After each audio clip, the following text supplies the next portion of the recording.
Papa Francesco.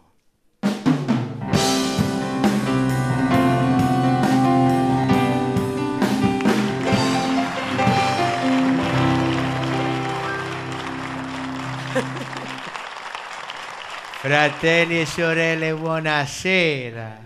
Che piacere stare con voi questa sera. A me mi piace comunicare. Io parlo spesso col Padre, col Figlio e con lo Spirito Santo. Ho una tariffa con la 3. Ma a voi vi voglio dire che bisogna volere bene a tutti, bisogna volere bene anche agli zingari, ai nomadi, ai ricchi e poveri e pure ai cugini di campagna. Bisogna recuperare i valori cristiani che sono sempre più in crisi. Persino il TG4 da tempo ha smesso di avere fede.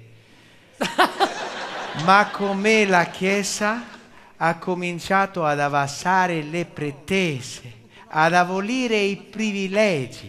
Quello che prima era d'oro, com'è, è diventato argentino.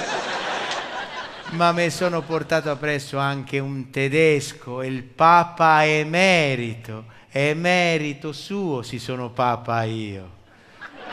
Papa Ratzinger.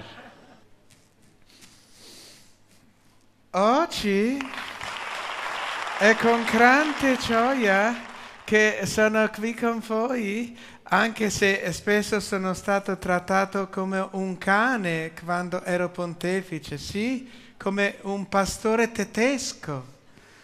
Ma non mi offendo, è importante essere un cane di Ratzinger. E se oggi a voi appaio nel senso di apparire, non di appaiare, è per rivolgermi soprattutto ai più giovani. Non pensate troppo al sesso che rappresenta il male, e per abbattere il male bisogna innalzare il pene. No, scusi, Papa Emerito. Che? Siamo in televisione. Ah, ha capito? Certe siamo parole in televisione? In televisione, ecco, quella parola che ha detto come ultima bisogna, non bisogna dire bisogna? No, non bisogna dire pene, cioè, capito? Bisogna dire bene. Con la io ho detto pene. No, ecco, no, lasciamo perdere. Svegliamo la vera identità di questo Papa Ratzinger, nonché Papa Francesco. È il nostro Gabriele Marconi. Ecco, sei tremendo, quanto bravo sei. I capelli bianchi? Ah no, sono